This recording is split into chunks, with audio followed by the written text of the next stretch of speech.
minggu yang lalu bagian pertama. Saya akan bacakan dari ayat yang pertama. Demikian bunyi firman Tuhan.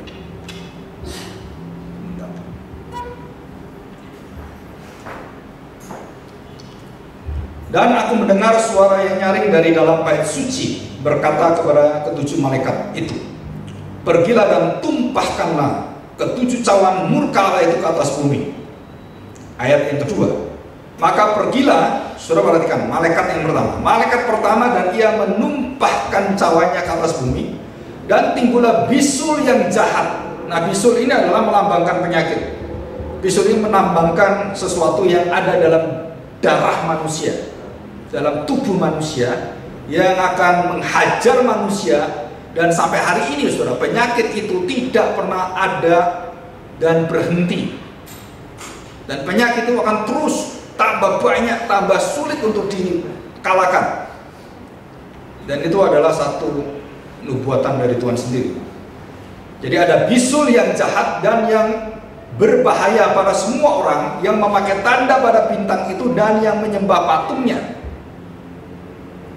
Jadi tanda 666, ya. Ayat yang ketiga, malaikat yang kedua menumpahkan cawannya ke atas laut. Tadi ke bumi, ya bumi ya, ke daratan, ke bumi, terus ke laut. Nah, saudara, bumi kita itu, planet kita, kalau dilihat dari teleskop gitu kan, warnanya biru, ya. Mars itu merah. Gitu. Kenapa biru? Karena sebagian besar planet bumi kita ini adalah air. Ya, 2/3 itu air, laut. Jadi makanya dilihatnya jadi biru, karena laut kan biru. Ya, kalau Mars itu nggak ada lautnya, merah gitu. Terus ada yang coklat, ada yang kadang-kadang kuning gitu kan. Nah, kalau matahari itu merah membara itu artinya bahwa panasnya nggak karu-karuan gitu kan. Padahal dekat matahari dengan kita. Jadi kita lihat bumi berarti laut itu. Bumi kan 1/3 daratannya, dan laut itu 2/3. Jadi 3/3 seluruh bumi. Jadi tadi kan bumi dalam arti bahwa yang ada di darat, dan sekarang bumi yang khususnya di laut itu dihantam. Jadi bumi tempat di mana kita tinggal, laut di mana tempat kita akan diberi makanan yang terbanyak itu dari laut. Jadi sumber daya alam dengan sumber daya alam yang ada di bumi dan di laut, banyak di laut. Laut itu sebenarnya sumber yang luar biasa. Nah, itu pun akan dihabiskan oleh Tuhan. Sumber ini. Ya, jadi dikatakan menumpahkan cawan ke atas laut, maka airnya menjadi darah seperti darah orang mati, dan matilah segala yang bernyawa yang hidup di dalam laut. Jadi yang paling susah nanti siapa? Orang Jepang. Karena orang Jepang makan makanan laut. Kalau kita kan makanan darat, singkong, ubi gitu kan. Kita udah sengsara dulu. Nah, orang Jepang dihantam lautnya, waduh, nggak bisa makan dia. Terus makan apa? Ya udah, tinggal tunggu waktu kematian. Malaikat yang ketiga ya, 16 pasal 16 ayat 4. Dan malaikat yang ketiga menumpahkan cawannya ke atas sungai-sungai dan mata-mata air, dan semuanya menjadi darah. Tulah pertama kepada Mesir, apa? Air menjadi darah. Saudara, ini tidak dikatakan air jadi darah, enggak. Semua yang ada yang bersifat cair itu menjadi darah semua. Kalau sudah jadi darah berarti nggak bisa memberi makan, baik itu ikan, baik itu tumbuhan, mati semua. Air menjadi darah. Artinya darah itu apa? Bahwa nyawa dari laut itu, nyawa dari darat itu diambil oleh Tuhan. Darah itu nyawa, bukan darah-darah ini.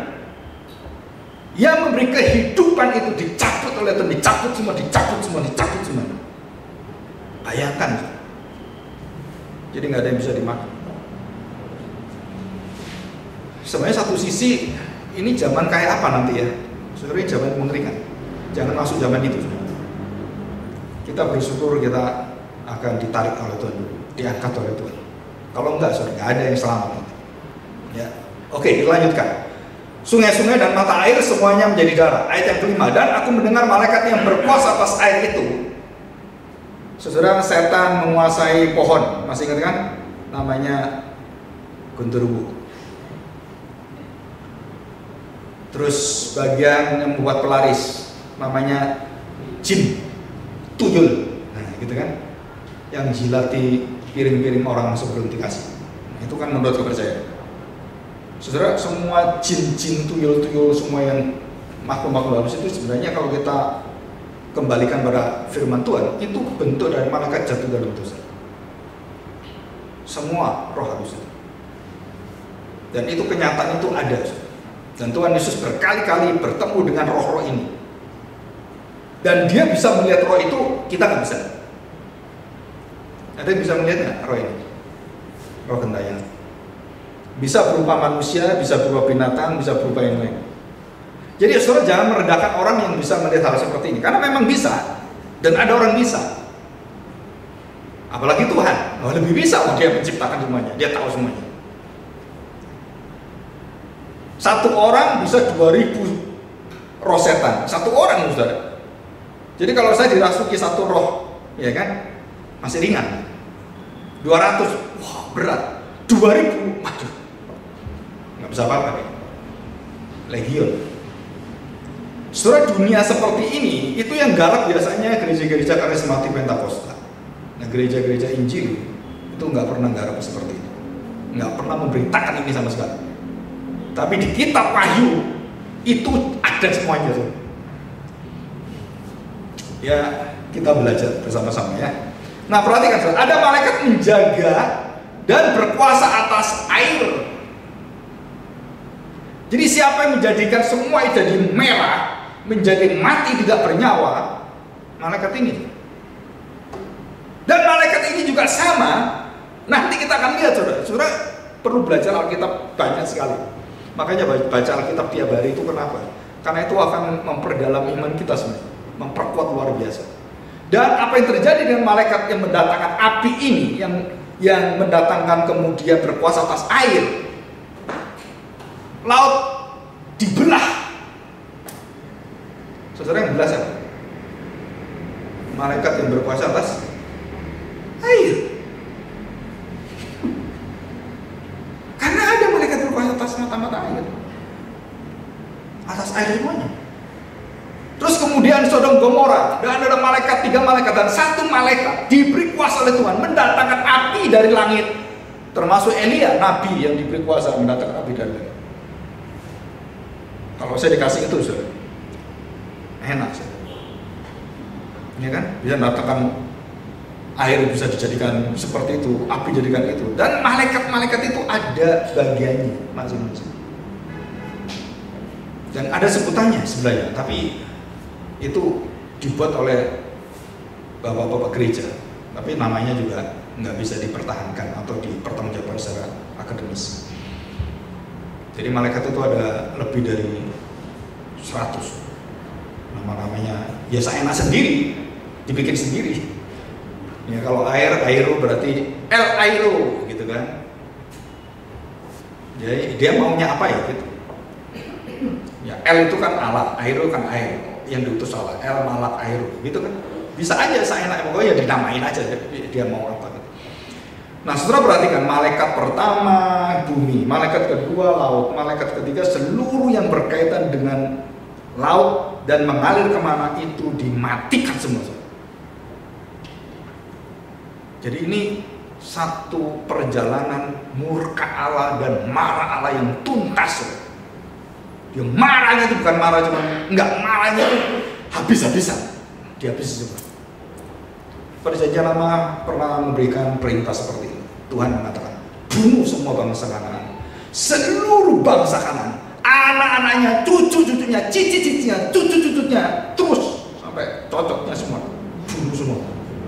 Dan bukan hanya itu, binatang-binatang yang bersama mereka, tinggal dengan mereka, binatang apapun, basmi semuanya, bakar semuanya. Ini menunjukkan apa, saudara? Menunjukkan satu peringatan akhir zaman. Peringatan akhir zaman. Gereja Tuhan beribu-ribu tahun khotbah memberitakan terus supaya orang bertobat. Orang dengar, ya sudah nanti aja, ya gitu. Saudara tidak tahu betapa ngerinya kamu menolak kaki-kaki pembawa Injil yang indah itu, dikatakan Yesaya. Dan kemudian bangsa Israel tidak mau dengar. Mereka melihat buta, mereka mendengar tapi buta. Ya. Mereka tidak bisa tahu. Kenapa nggak bisa tahu? Karena dosa mereka itu menutupi semuanya. Nah, surah ayat yang kelima dikatakan, aku mendengar malaikat berkuasa atas air itu dan berkata, adil engkau, engkau yang ada, yang sudah ada, engkau yang kudus, yang telah menjatuhkan hukuman ini. Nah saudara, jadi ada berapa? 3 malaikat, dan kemudian dihentikan oleh malaikat ini, ya dikatakan malaikat ini, kemudian malaikat yang berkuasa atas air itu berkata kepada yang maha kuasa, kepada Allah, kepada Kristus anak Allah itu, dan dia mengatakan, adil engkau, memang betul-betul adil engkau yang ada, yang sudah ada, dan yang kekal itu. Engkau yang kudus, engkau adil menjatuhkan hukuman ini. Jadi ini satu pujian. Satu pujian. Jadi waktu menimpa, hukuman menimpa, murka itu dituangkan atau ditumpahkan, saudara, malaikat itu memuji kekudusan Allah, memuji keadilan Allah. Betul-betul engkau adil Tuhan, luar biasa.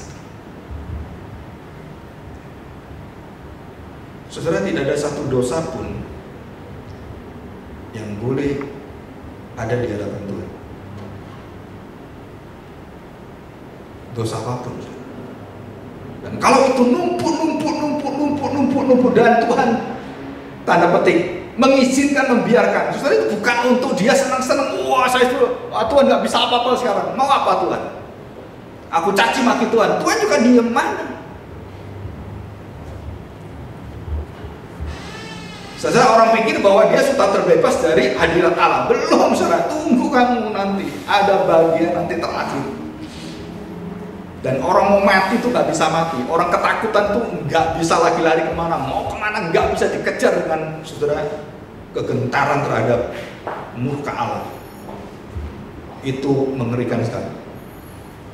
Nah, jadi malaikat pertama, kedua, ketiga, dan di sela tengah-tengahnya ada pengakuan dari ketiga cawan murka Allah yang ditumpahkan ini. Saudara, di situ ada satu pengakuan. Kenapa ini terjadi?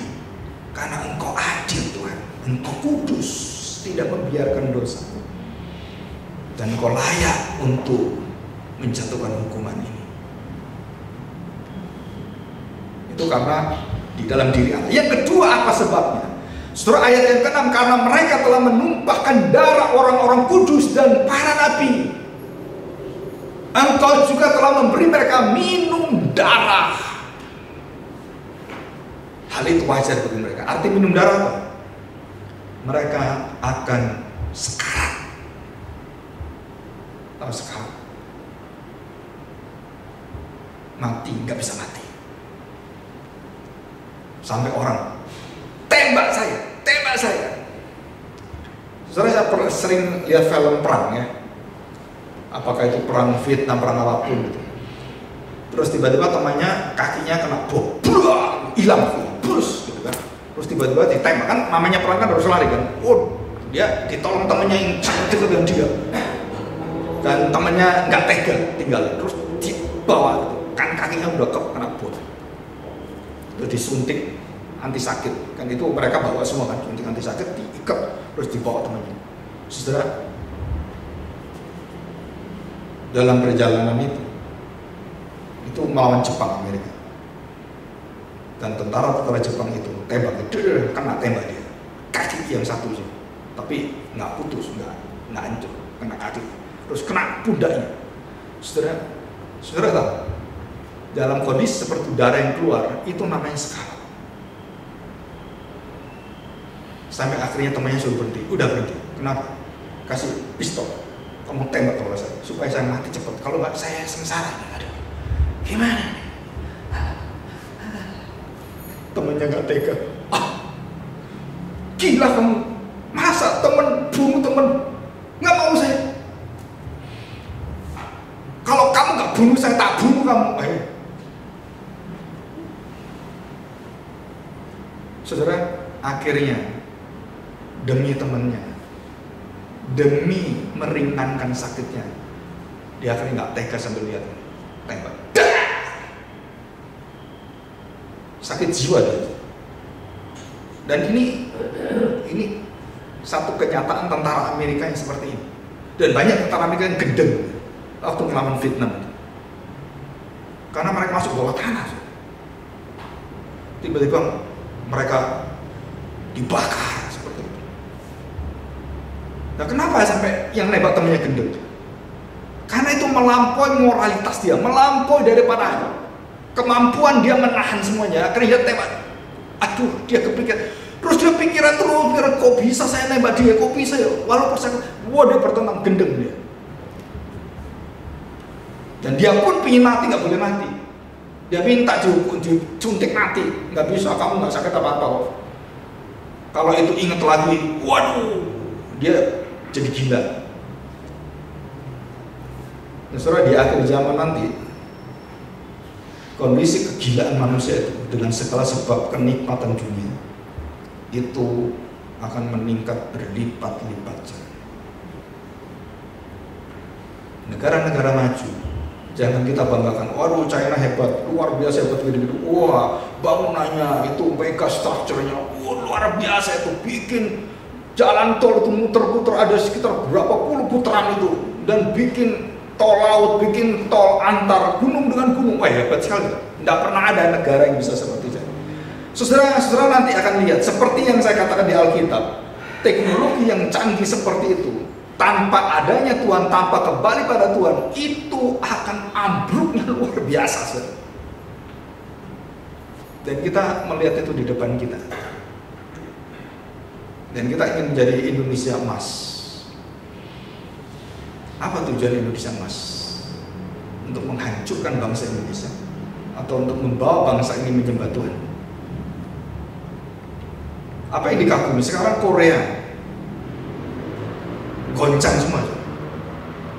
Tahun 2025 ini seluruh negara maju goncang semua. Dan sudah diperingati, Indonesia bersiap-siap. Ada 5 juta Gen Z akan miskin. Bukan miskin biasa, miskin. Karena nggak ada kerjaan. Kerjaan diambil oleh teknologi canggih. Dan bagaimana bisa mengatasi? Saudara perhatikan, saya tidak dia membuat kita pesimis, tapi saya percaya bahwa di tengah-tengah kesulitan luar biasa itu ada seperti Yusuf, ada seperti Sadrak, Mesak, dan Abednego, ada seperti orang-orang yang kemudian dipakai oleh Tuhan dengan luar biasa, dan menjadi seperti Thomas Alva Edison, yang dunia dalam kegelapan akhirnya menjadi terang. Kan gitu kan? Tuhan masih mengasihi dunia ini, maka dia memberikan anak-anak yang luar biasa, dan dia memberikan kasih setianya. Sampai kapan kamu bertobat, tetap terus seperti itu, ya udah selesai. Itu artinya. Sebab kedua adalah karena mereka telah menumpahkan darah orang-orang kudus. Saya mengasihi kamu, saya memberitakan Injil, saya ingin kamu mendapatkan keselamatan. Aku dicaci maki, gerejaku dibakar. Padahal aku nggak bertujuan ngerampok, tidak menjati kamu. Aku memberitakan keselamatan. Gereja dimusuh, gereja dibakar, hamba Tuhan dibakar. Pertama, hamba Tuhan yang digaji, dalam arti di Surabaya, waktu papa saya ada gereja, ada hamba Tuhan, terus kemudian dia bayar hamba Tuhan, ya diberi persembahan. Dan hamba Tuhan itu mati di kamar mandi, kebakar. Saudara, mereka marah luar biasa, mereka kemudian bakar, dan bakar secara nggak sengaja karena ketakutan, pikir ada air banyak itu kan selamat tuh ya. Kenapa? Kamar mandi kan banyak air. Nah, tahunya di situ sebelahnya ada gudang. Nah, gudang itu panas, kebakar, ada kayunya, ada apanya, mateng dia di sana. Dia pikir, aduh, nah dia nggak tahu di belakang itu ada gudang. Waktu kebakar, ya udah, dia jadi apa itu namanya, yang ketan cilok gitu, colenak gitu kan, jadi colenak dia di situ. kosong semua. Saya beritahu saudara, Indonesia, setiap pemerintah, setiap penguasa, setiap presiden, tidak ada yang serius membela orang Kristen. Satu pun, tidak ada. Dan tidak ada satu undang-undang di Indonesia yang membuat orang Kristen itu diperingat, dan semuanya dipersulit. Jadi sebenarnya Indonesia ini melawan siapa sebenarnya? Melawan Tuhan. Antek-anteknya penguasa-penguasanya ini Israel dikuasai dengan siapa? Dengan kekuatan yang tadi dunia roh itu, roh jahat itu. Apakah kita takut? Enggak. Kalau nggak dapat izin siapa? Ya tetap jalan. Apa yang takut dapat izin nggak izin? Karena kita sembahyang nggak perlu izin.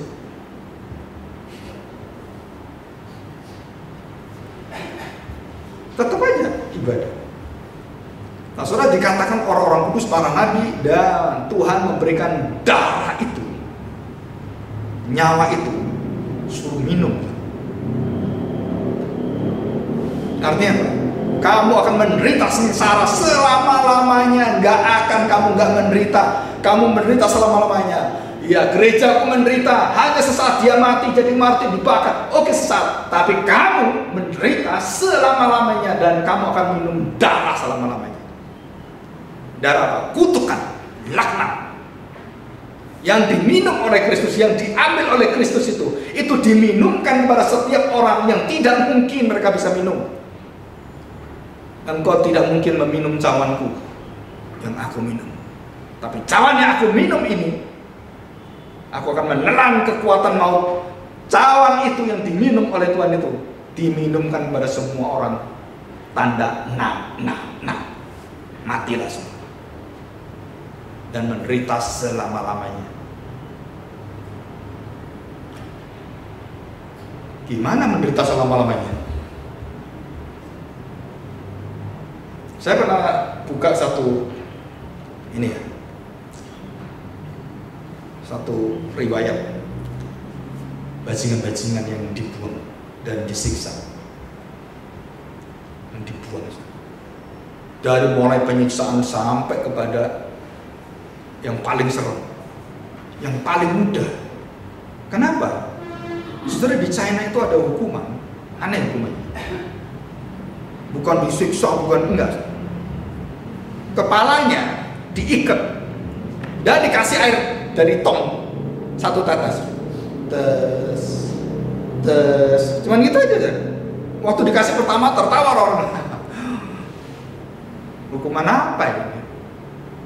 Tertawa dia. Tapi kalau itu terus tes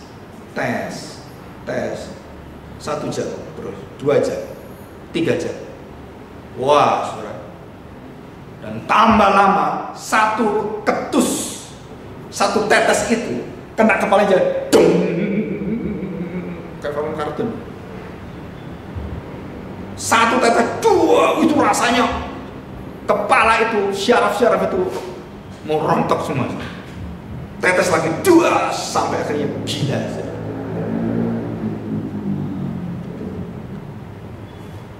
Saudara, di Google ada alat-alat penyiksaan bagi orang-orang jahat. Tapi jangan ke sana.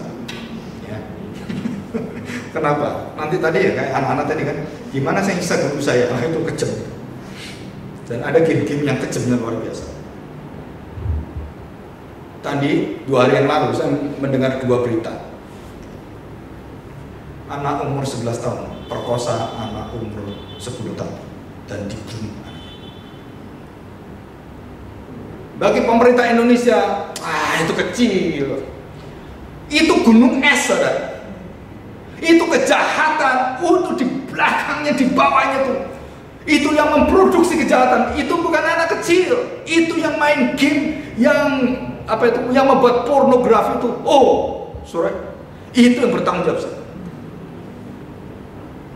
Tapi siapa bisa nangkep yang di bawah itu, yang cuma kelihatan kan pembunuhannya itu kan, tapi di bawah ini penguasaan dan semua jaringannya, judi online dan semuanya. Saudara, itu semuanya bajingan semua. Dan itu berkaitan dengan kepolisian, dengan kejaksaan semua. dengan DPR juga.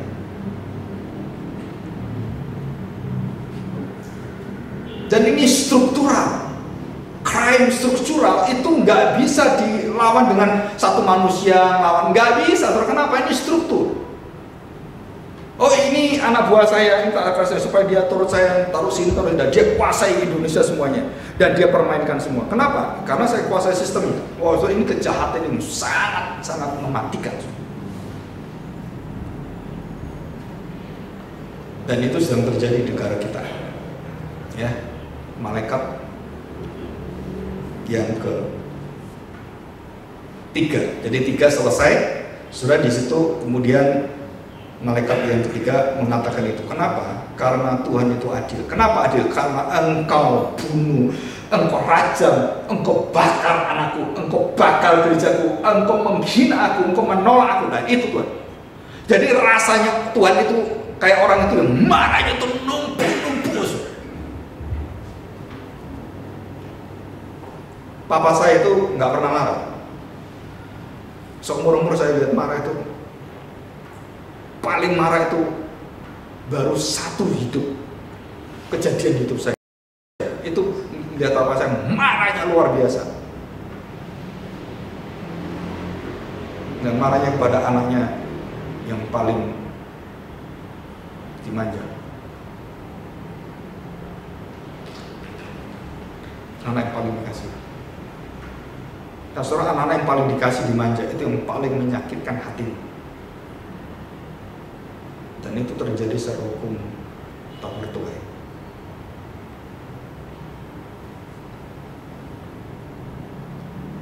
Sampai karena bisa punya kekuatan kungfu. Anaknya kan bisa kungfu.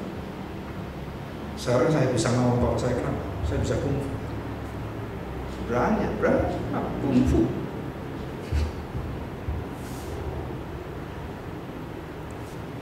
Sampai papa saya katakan ini, kamu di sini, aku akan pukul kamu, aku beritahu kamu, aku pukul kamu baru saya pukul, supaya kamu bisa adil.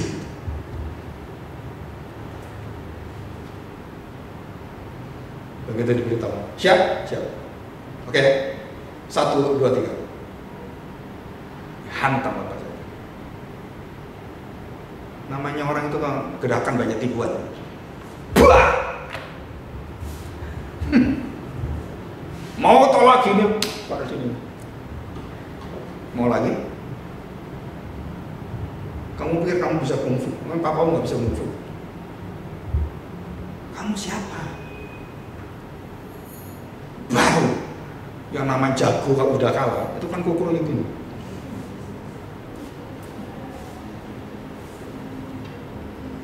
Itu direndam. Kok tambah kurang ajar kamu ya? Direndam. Dan dia adil, saudara. Dia tahu.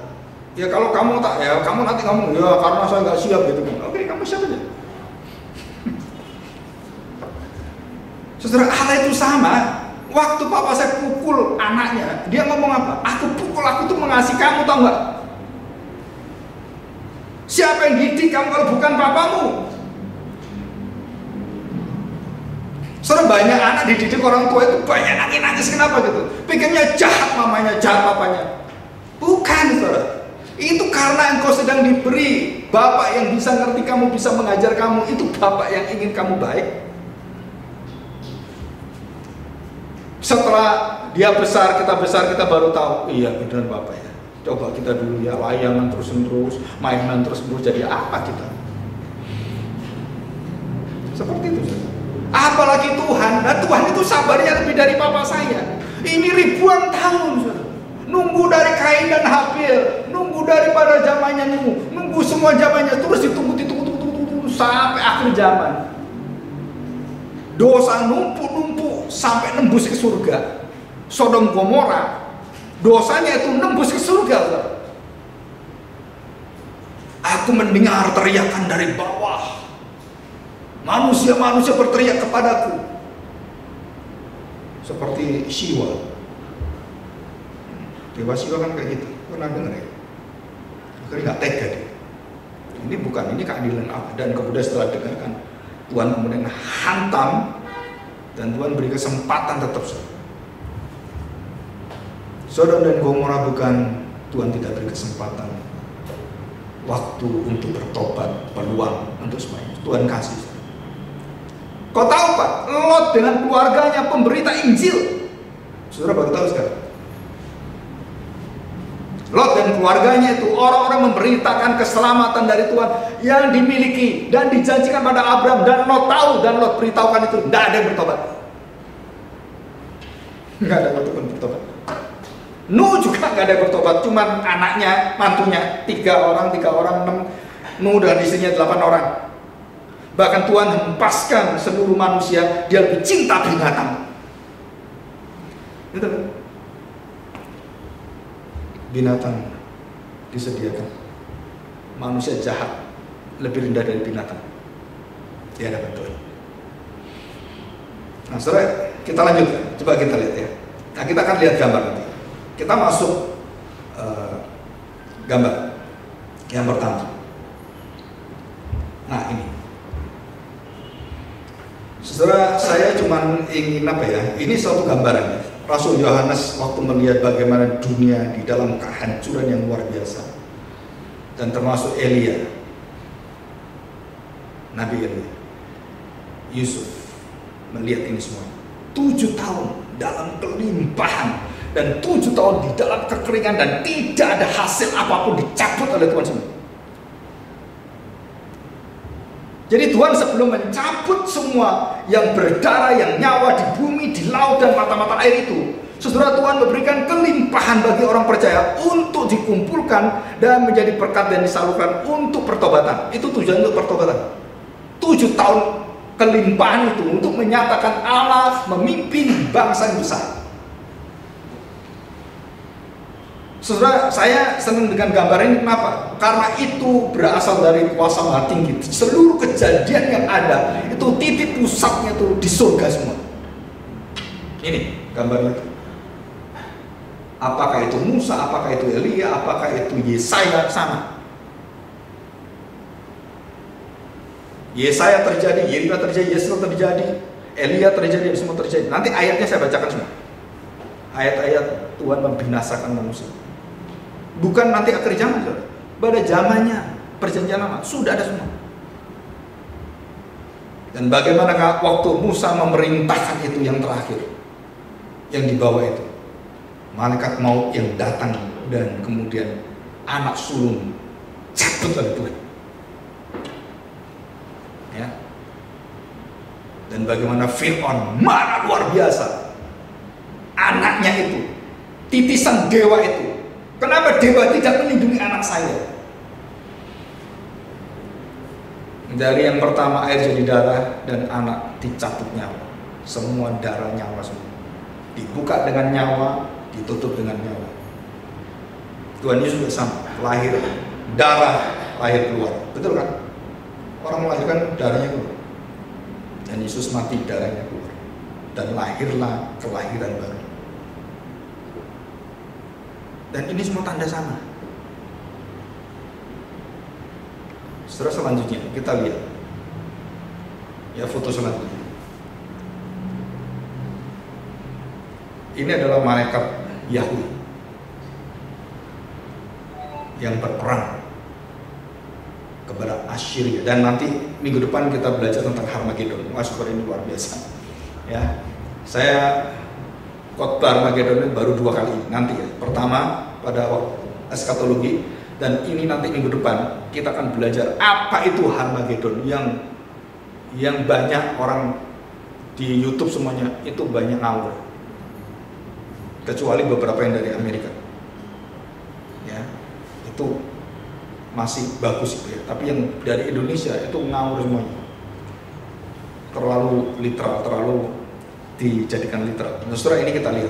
Saudara, malaikat Tuhan itu berperang kepada tentara Asyur, kepada tentara Babilonia, semuanya. Itu ada semua.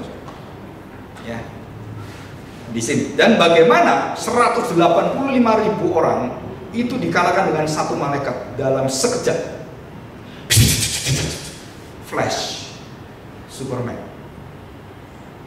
Jadi sebelum ada Superman, sebelum ada Captain Marvel, masih canggihan malaikat Yahweh. Dan nggak ada yang berdiri kemudian, enggak. Saudara, yang saya heran di Marvel itu bajingannya satu, pahlawannya banyak, nggak bisa menang. Itu kan aneh kan? Tapi yang nonton seneng, Tapi di Alkitab itu pahlawannya satu, bajingannya mati semuanya, kan gitu, kebalik gitu kan? Jadi siapa yang membalikkan semua itu? Antikristus.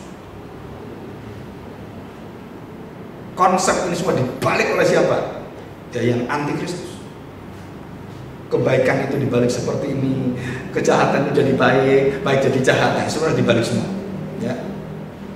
Nah, oke, ya. Kita akan melihat. Kita lihat Kejadian 7:17-24.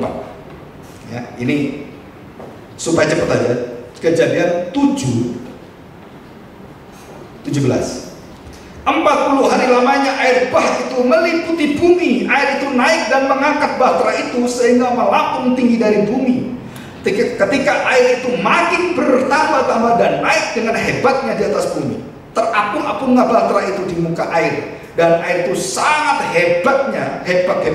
Itu artinya luar biasa terjadinya. Ya. Bertambah-tambah meliputi bumi, seluruh bumi, saudara, dan ditutupinya segala gunung tinggi dan di seluruh kolong langit. Saudara, kita sesuaikan dengan malaikat pertama. Apa malaikat pertama? Ditumpahkan ke bumi.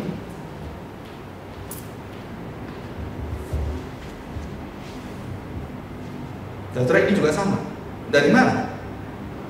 Dari langit. Air dari langit. Air yang diperintahkan oleh Tuhan. Yang jadi pertanyaan begini, saudara. Coba kita pikir ya. Air dari langit itu sebanyak apa air dari langit sehingga menutupi bumi? Betul kan?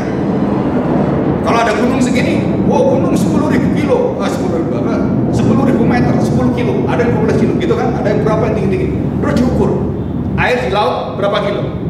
Diambil air di laut, terus kemudian nggak bisa. Keseimbangan air laut kan diangkat oleh Tuhan, gitu kan? Terus kemudian seluruh bumi masih nggak bisa. Kenapa nggak bisa? Ya tetap aja balik ke laut lagi. Air dari laut diangkat oleh Tuhan, ya balik ya, nggak akan banjir. Nah, terus banjir itu di mana? Airnya di mana?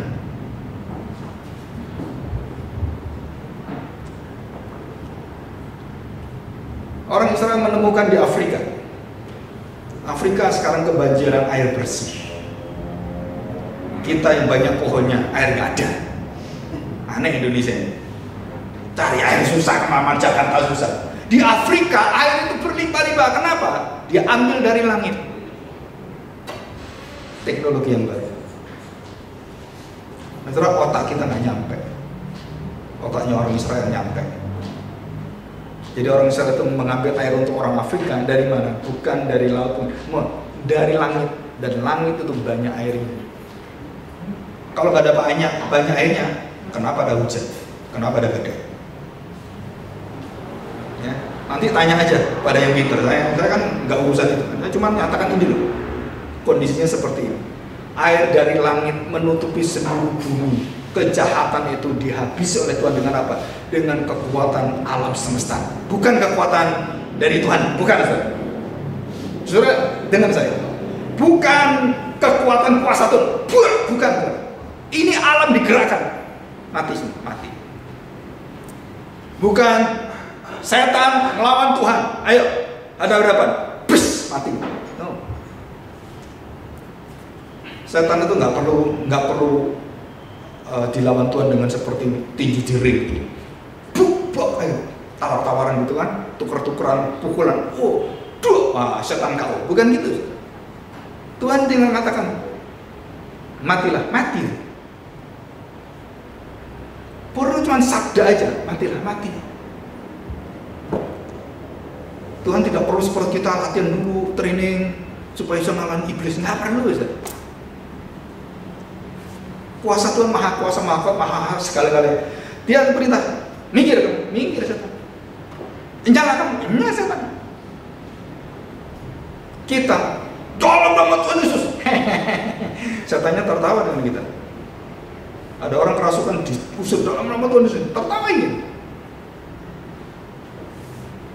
Nggak ada setan ketemu Tuhan Yesus. Apapun setan ketemu Tuhan Yesus, yang nggak diusir, yang nggak dikeluarkan. Semua setan, termasuk iblis. Nyala iblis. Saudara, Kejadian 19:24. Kita lihat ya. Kejadian 19 ayat 24. Kemudian Tuhan menurunkan hujan, belerang, dan api. Dari mana? Dari langit. Siapa menurunkan? Yahweh. Tuhannya besar. Dan saudara, Tuhan menurunkan api dari langit. Dan itu ada malaikat yang khusus mendatangkan api dari langit. Dan bukan itu malaikat Tuhan. Malaikat Tuhan beda. Ini malaikat yang mendatangkan. Jadi waktu Tuhan punya kuasa dan diserahkan pada malaikat yang mengeksekusinya Sodom Gomora itu. Dan ditunggang balikannya lah kota-kota itu dan lembah Yordan dan semua penduduk kota-kota serta tumbuh-tumbuhan di tanah bersih, hangus, hancur lulu lantak, dan tidak bisa ada kehidupan sampai hari ini. Dan itu ditemukan Sodom Gomora. Saudara tahu, waktu ditemukan, diteliti, itu tanahnya itu diperiksa, itu nggak bisa ditanami apapun. Bagaimana bisa? Mungkin bisa ratusan tahun, ya, bisa ditolong, tapi lama sekali. Ada caranya, ada. Nah, saudara, di sini ayat yang ke 24 ini dan 25, tadi kan dari langit air menutupi seluruh bumi, dari langit Sodom Gomora, api dari langit. Nah, api dari langit itu apa? Saudara, bisa planet-planet meteor yang datang.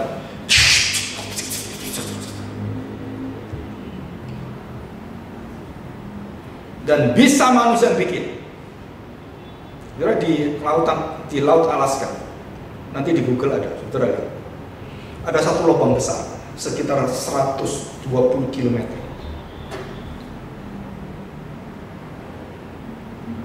Ya, ini Alaska, ini kemudian sebelahnya ke daerah Afrika, dan ini, dan di tengah-tengah itu, saudara, Amerika ngetes bom hidrogen 1/1000 dari ini, ya, perbandingan 1/1000 dari bom yang ada di Hiroshima.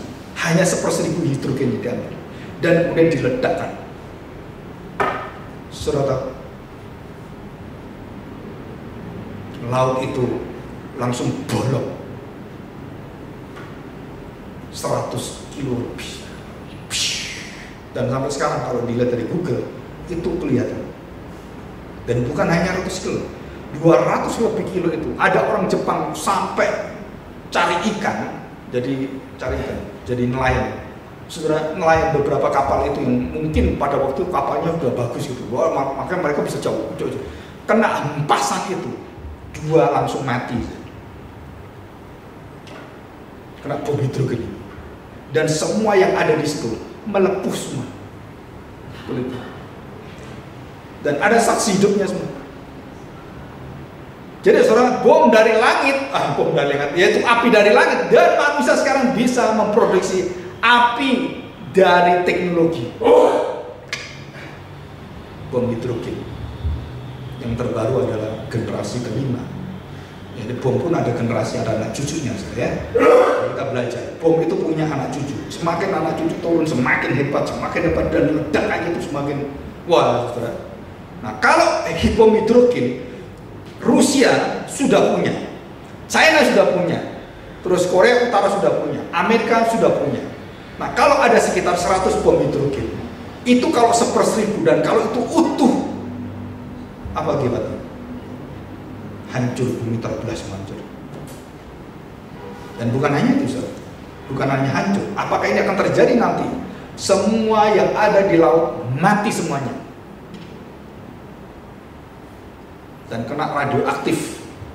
Jadi bisul-bisul semua kita. Dan ini sedang terus merayap ke seluruh air. Ya, radioaktif yang ada di Korea dan di Jepang yang kena gempa Fukushima. Sudah banyak orang Jepang kata, oh kita sudah normal ini. No, nggak akan normal. Kita bisa bikin bom, kita nggak bisa menaturalisasi akibat dari bom, sama. Kecuali kuasa Tuhan. Nah, surah Ayub pasal 1. Angin ribut, badai padang gurun, membinasakan anak-anak Ayub 10 orang. Dan siapa yang mendatangkan itu? Setan. Atas izin siapa? Tuhan. Loh, kenapa Tuhan izinkan anak Ayub dibunuh semuanya? Karena Tuhan ingin menyatakan, akulah yang menguasai seluruh hidup manusia. Kenapa suami saya mati? Kenapa istri saya mati? Mak saya mati, bapak saya mati, anak saya mati? Tuhan mengatakan, aku memberi, aku yang mengambil. Mau apa?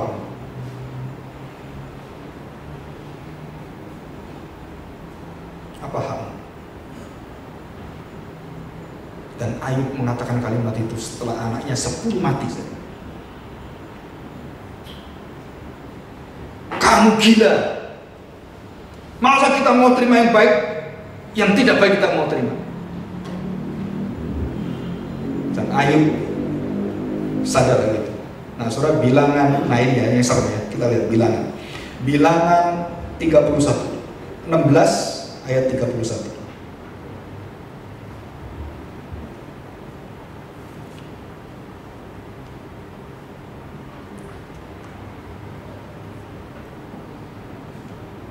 Bilangan 16 ayat 31. Baru saja selesai ia mengucapkan segala perkataan itu, maka dikatakan di situ. Maka, saudara, terbelahlah tanah yang di bawah mereka. Dan bumi, nah ini tanah yang terbelah. Bumi apa? Artinya itu inti bumi ya.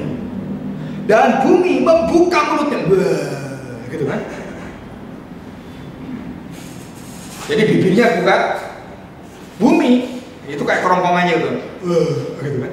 Jadi ini terbelah, masuk, dan bumi menelannya langsung. Dikatakan menelan mereka dengan seisi rumahnya dan semua orang yang ada pada Bani Korah dan dengan segala harta miliknya. Saudara, coba kita bayangkan. Ya, kita bayangkan. Bumi terbelah. Bani Korah itu bukan 1-2 orang. Ribuan orang.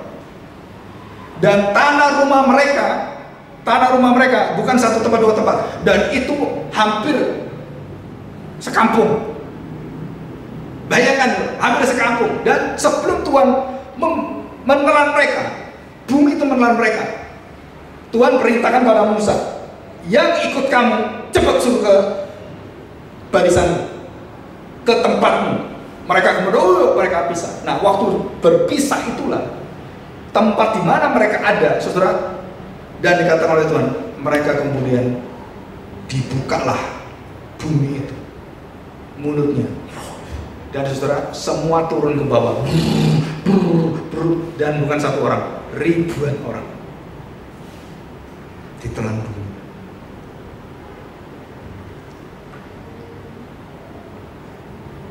Yang menjadi masalah utama bangsa Israel, mereka sudah melihat kehebatan Tuhan, luar biasa seperti itu. Kenapa nggak bertobat sampai hari ini?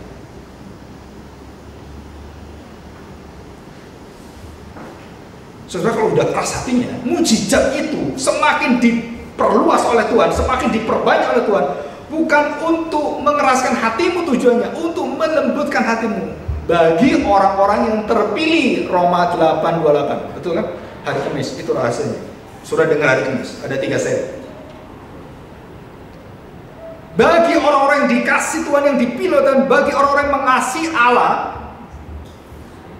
saudara,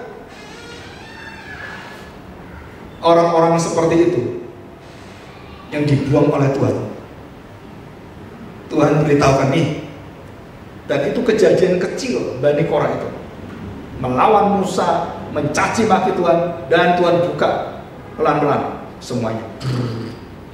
Dan ditutup oleh Tuhan. Rapi saja. Mereka dikubur hidup-hidup. Dan ini peristiwa sejarah. Dan bangsa Israel melihat semua apa yang ada di depan. 10 tulah mereka melihat langsung. Air jadi darah, kata ada, belalang ada. Tapi belalang, kata, semua yang ada. Sampai api dari langit tidak kena pada rumah mereka. Tidak sampai kepada tempat mereka. Nggak sampai. Kata, begitu orang Israel di Goshen, balik dia katanya. Sorry, salah jalan. Balik. Katanya pun tahu. Nyamuk juga sama. Mau jam ini. Begitu ada repellent mosquito, langsung dia balik. Cari yang tidak ada repellent mosquito. Langsung cuk. Sesuai ini nggak masuk akal sih. Kenapa daerah Goshen itu tidak terkena anak sulung mati, tidak kena kata, tidak kena semua belalang? Kenapa? Setelah ini kejadian sama dengan akhir zaman, persis sama. Dan itu persis sama dijaminkan Tuhan pada kita hari ini. Sama saja. Asal saudara mengasihi Tuhan. Dan itu syarat. Saudara tidak melawan Tuhan. Ya. Yesaya 30. Ya. Coba kita lihat Yesaya 30. Yesaya 30 ayat 30. Dan Tuhan Yahweh, nah semua langsung Yahweh. Ya sebenarnya ini adalah Kristofani, memperdengarkan suara yang mulia, akan memperlihatkan tangan yang turun menimpa dengan murka yang hebat, dan nyala api yang memakan habis, dan hujan lebat, angin ribut, dan hujan batu. Lengkap udah. Hujan apapun udah turun aja. Sebab apa? Saudara, Tuhan itu sampai turun tangan melawan satu bangsa namanya Asyur. Itu artinya tidak ada bangsa yang hebat bisa kalahkan Asyur. Dan yang bisa kalahkan Asyur adalah Tuhan sendiri. Kenapa yang bisa kalahkan Asyur Tuhan sendiri? Karena Asyur berjaya hebat dari Tuhan. Kekuatannya luar biasa dari Tuhan. Goliat bisa hebat gede dari mana? Dari Tuhan. Siapa ciptakan Goliat? Tuhan. Betul? Masa Goliat diciptakan setan? Coba saya tanya, Goliat diciptakan siapa? Tuhan. Untuk apa? Untuk supaya menakutkan dan menggetarkan hati semua orang Israel termasuk Saul. Tapi yang kecil mungil, yang lucu, imut-imut datang melihat ini. Kenapa kalian takut semuanya? Memang kita nggak punya Tuhan. Namanya si Daud yang bermuka merah, lucu, imut, kecil. Kenapa kalian seperti ini semua? Waduh, kecil-kecil KPK dia. Ya kan? Berani orangnya gitu kan. Dan kemudian dia tantang itu raksasa. Kalau Tuhan serahkan kamu pada saya, mati kamu. Ditertawai saja. Oke, boleh silakan lawan saya. Hei, anak kecil. Ditertawai saja. Dan akhirnya Daud datang. Supaya datang kan persyaratannya harus pakai pakaian perang kan. Namanya di situ pakaian perang, pakai perang, kasih pakaian perang dong. Jalan aja nggak bisa. Saja. Kenapa? Berat. Pakaian perang itu 40 kilo yang dipakai oleh Saul, dikasih ke Daud, nih pakaian perang. Dan pakaian perang aja nggak bisa, mau melawan raksasa, gimana kamu? Nggak perlu saya, aku cuma perlu ketempel aja. Ini nggak masuk akal semua. Dan cuma sekali, tuk, mati. Setelah itu apa? Kepalanya dipenggal oleh Daud, pakai pedangnya Goliat sendiri. Bus, diangkat kepalanya. Lari terpilih semua. Saudara, coba kalimat ini, nyanyian orang karismatik. 10.000 rebah di sisiku, betul? Saudara bisa merasakan lagu itu? Wah, itu lagu karismatik Pak, macam itu. Bodohnya kita. Kebelingernya gitu. Itu ayat Alkitab. Dan itu terjadi bagi bangsa Israel. Bagaimana puluhan ribu itu roboh semuanya, 185 ribu roboh oleh malaikat Allah. Siapa yang bisa melawan kita kalau Tuhan bersama dengan kita? Beriman seperti itu, saya tanya, apakah engkau beriman seperti itu? Atau hatimu kecut? Mari kita berdoa. Bapa yang penuh dengan kasih, Engkau tahu manusia adalah penuh dengan keraguan karena dosa. Dan kami seringkali melihat kekuatan diri kami, bukan melihat betapa kuasanya Tuhan.